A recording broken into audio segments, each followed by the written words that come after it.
Institute of Management Studies.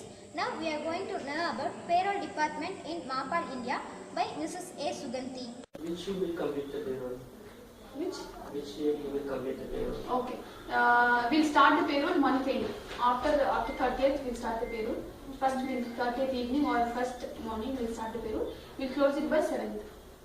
So on 7th evening, before 5 o'clock, every employee will be credited with their salaries. Okay. 7th is the deadline. After completing, like month on 30th, on 1st we'll start, 7th we'll complete it, right? So we'll complete in HR, all statements will complete it and we'll give it to the HR finance department. They'll prepare a bank statement. They'll prepare a bank statement, they'll give it to the bank, otherwise they'll do it to the online. And then on the evening, the bank will credit to each employee. Like your account number will be there. So your name will be there. So what is the amount, like what is salary to be credited from your account, we will be giving to the finance department. They'll calculate it and they'll get the approval from the MD and they'll give it to the individual account. This is about payroll. A person joins here, okay? A person joins the company, so you have to give him a salary, right? So salary means like he has to join. We are giving him an offer letter. Before joining, we have given him an offer letter. That salary components will be having a format. So in case if you are getting 15,000, that 15,000 will be divided into components like basic, HRA, conveyance and other elements. So these are the components of payroll. This is earnings. Okay? So these earnings will have a deductions. Deductions is mandatory deductions like ESE and PF. Okay. So PF and other deductions, of course tax. Okay. Tax, HR will not include in tax. HR will not be doing any tax components. The finance department will do the tax deduction. They give the just deduction part. So we deduct in the payroll. That's all. Now let us see about payroll department in HSBC by Rajendra Radwal. I'm a reward analyst working in the HR function in HSBC. My role is to ensure that people are rewarded fairly, paid the right salaries and are motivated to come in to do the role that they perform. Reward itself is everything to do with salaries, benefits, pensions and holidays for employees. The key skills that you need to do my current role are strong analytical skills, as well as sort of like Microsoft Excel skills. Qualifications certainly help in doing the role. So when a role like this is advertised, they do actually require you to have HR knowledge as well as having a degree. You need to be able to work within a team because a lot of the work that you do will actually be done within teams. So your work will contribute a small factor within the overall bigger project. I thought human resources was all about hiring and firing employees. It wasn't something that I really saw myself going into, but actually it's completely different to my expectations and I'm thoroughly enjoying it. If you enjoy interacting with other people, applying some of the mathematical skills, as well as using Microsoft Excel, I would suggest or recommend. We see about payroll activities in Mapal, India. Deduction first we have PF, ESE, tax and other deductions. PF is like, it is a provident fund which has to be deducted, and ESE is a state insurance company, state insurance. Like insurance is like your security. Okay, it is kind of medical insurance. You'll be paying a part in your salary. The percentage is like 1.75 from your salary and 4.75 from the company. Company will contribute for that. Both the amounts will be given to the ESA on month. Every month it will be given to the ESA. So in case if you get any, like if your medical helps, if you want, you can go to the insurance office and get help from the medical insurance. Okay. And the PF is 12% from your basic and 12% from your basic from the company. Company will provide 12% and you have to provide 12%. Now we are going to see about performance appraisal in Mapal, India by Mrs. A. Suganti. Performance appraisal and when you will do and how done. Okay. Performance appraisal means like you will appraise your salary. To the employee salary is appraised every year on year. So our company follows the same every year on year, like on April, their salary will be credited along with their performance appraisal, appraised amount. Okay. That appraisal, what will happen, like we'll give the format. We have a format and we'll give it to the functional heads. Each functional heads will give it to them. They give it to the employees. They have to do the self-appraisal. What they have done in the last year, what they are planning for the next year. Okay, they have to do their self-appraisal, and the manager will do the appraisal of the employee. Like, he will do the appraisal. He is the appraiser, so he will do the appraisal for the employee. So whatever he told in the self-appraisal, is it correct? If it is not correct, what is the reason behind it? So how to improve it? Okay, these are the points like the manager of the function head will be giving, and so we as HR we have to give it as an attitude point. From the attitude point, we give it to each employee. We'll calculate the all points like they have given the points right. We'll calculate the whole points like, and out of 100 what is their score.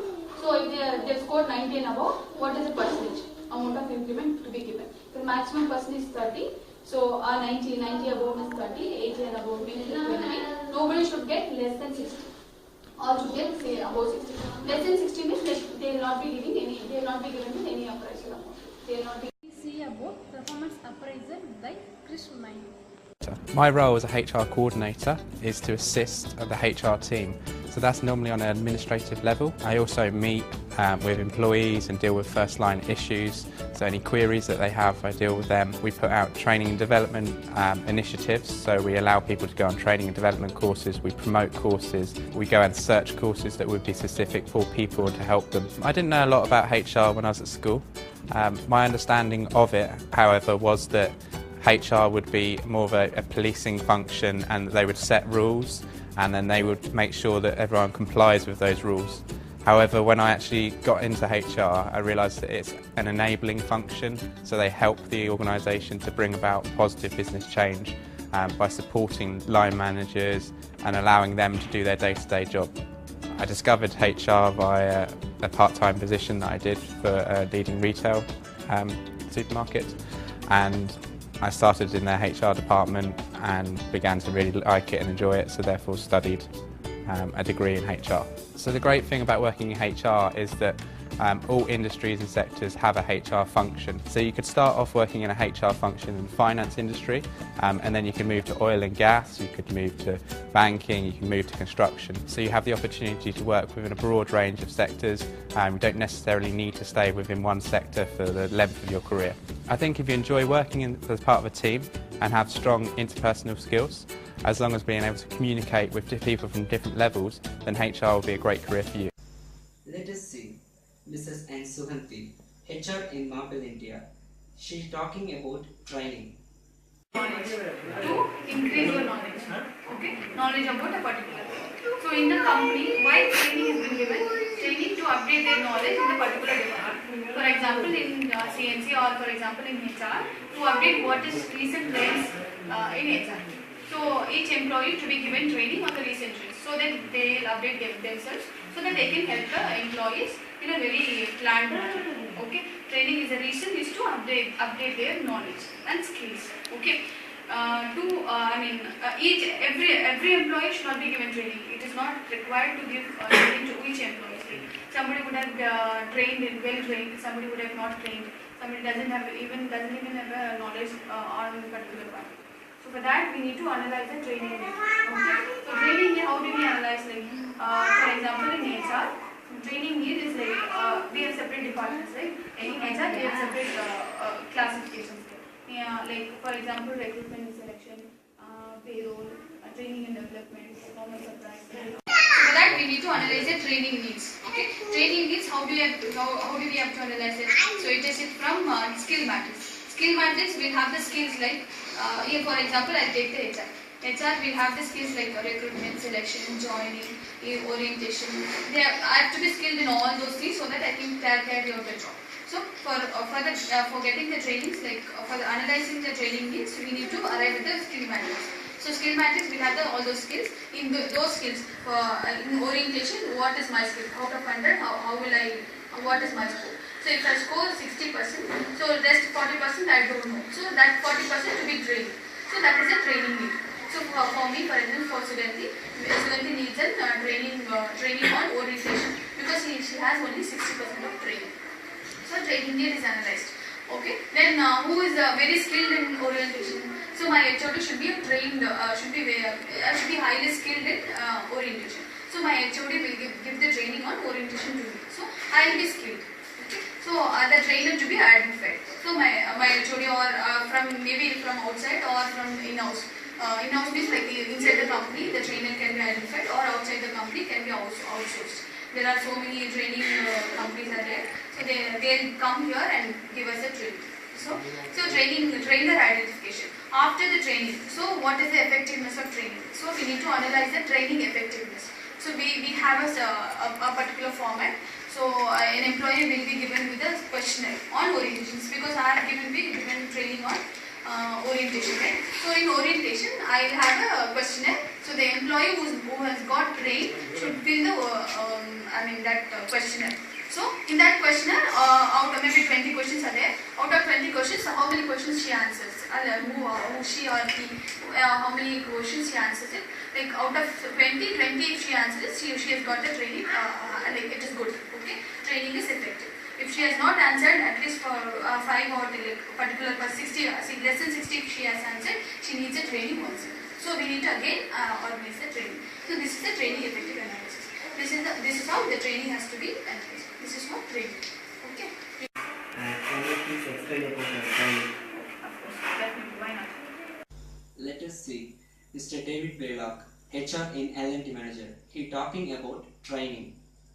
Training is about the technical stuff, but learning and development is about how to get the most out of people in the roles that they're doing, and that is no different no matter what industry sector you're in.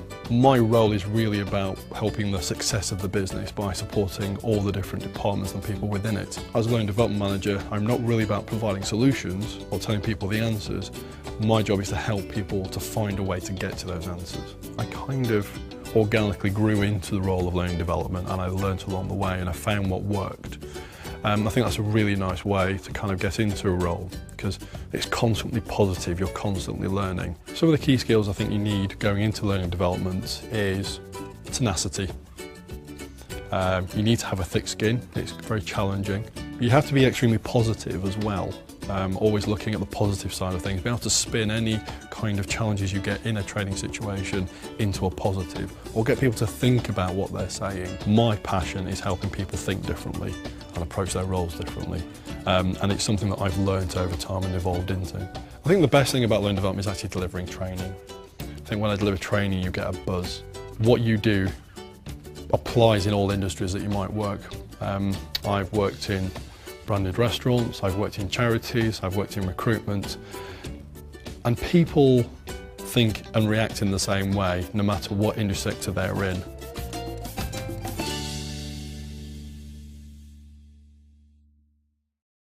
This is from VIMS. I would like to thank our professor, Mr. Sundarpanin sir, for his guidance and support, and my special thanks to Mrs. Suganti Natarajan, Human Resource Manager of MAPAL India, who helped me to complete this document.